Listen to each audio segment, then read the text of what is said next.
پاکستان کا انتخابی نظام غیر اسلامی قرار دینے سے متعلق حکومتی اپیل پر 36 سال بعد کل سماعت ہوگی۔ حکومت نے 1989 میں وفاقی شرعی عدالت کے فیصلے کے خلاف اپیلیں دائر کی تھیں۔ 1.5 سال قبل سپریم کورٹ نے شریعت ایپلیٹ بینچ تشکیل دیا تھا۔ اگست 2024 میں چیف جسٹس نے الیکشن ایکٹ کا جائزہ لے کر ہدایات دینے کی ہدایت کی تھی۔ آپ کو بتائیں کہ پاکستان کا انتخابی نظام غیر اسلامی قرار دینے سے متعلق حکومتی اپیل پر 36 سال بعد کل سماعت ہونے جا رہی ہے۔ حکومت نے 1989 میں وفاقی شرعی عدالت کے فیصلے کے خلاف اپیلیں دائر کی تھیں۔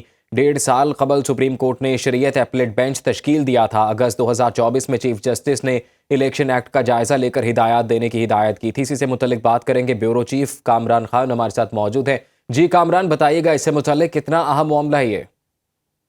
جی بالکل، دیکھیے یہ آج سے 36 سال پہلے یہ جو اس وقت کا ریپرزنٹیشن آف پیپلز ایکٹ تھا، جس کے تحت عام انتخابات ہوا کرتے تھے، ان قوانین کی چند شقوں کو چیلنج کیا گیا تھا وفاقی شرعی عدالت میں، اور اس بنا پر چیلنج کیا گیا تھا کہ یہ جو قوانین ہیں یہ غیر اسلامی ہیں اور غیر شرعی ہیں، جس کی وجہ سے بنیادی انسانی حقوق جو ہیں وہ بھی متاثر ہوتے ہیں اور اسلامی اصولوں کی، اسلامی قوانین کی پاسداری نہیں ہوتی الیکشن کے نظام میں۔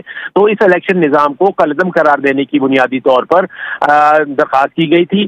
فیڈرل شریعت کورٹ نے مان لیا تھا درخواست گزار کو اور یہ کہا تھا کہ ہاں، یہ والی جو شقیں ہیں جو چیلنج ہوئی ہیں ان کو غیر اسلامی قرار دیا جاتا ہے۔ یعنی وفاقی شرعی عدالت نے اپنے فیصلے میں ان شقوں کو غیر اسلامی قرار دے دیا تھا، لیکن اس وقت کی حکومت نے اس وفاقی شرعی عدالت کے اس فیصلے کو چیلنج کیا، اور یہ چیلنج جو ہوتا ہے یہ شریعت ایپلیٹ بینچ میں ہوتا ہے، جو کہ سپریم کورٹ کے جج صاحبان پر مشتمل ہوتے ہیں۔ جو اس وقت جو شریعت ایپلیٹ بینچ ہے اس میں سپریم کورٹ کے 3 جج صاحبان ہیں اور 2 جو علماء جج ہیں وہ بھی اس کا حصہ ہیں۔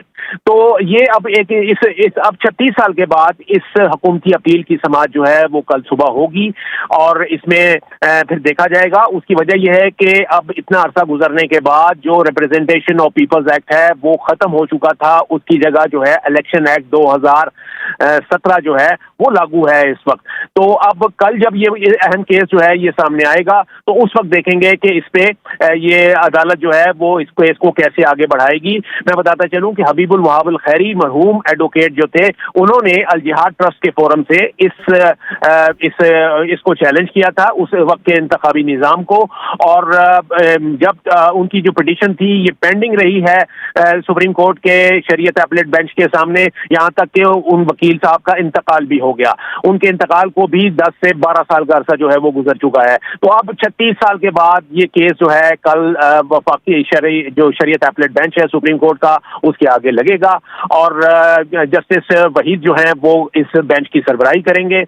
کل اس میں جو ہے جب یہ کیس اس کی سماعت ہوگی، جب اس کی سنوائی ہوگی، تو پھر اس وقت پتہ چلے گا کہ اس کیس میں کون کون سے اسٹیک ہولڈرز جو ہیں وہ سامنے آتے ہیں اور اس کیس کو کس انداز میں آگے چلایا جاتا ہے۔ بہت شکریہ آپ کا کامران، آپ نے تفصیلات سے آگاہ کیا۔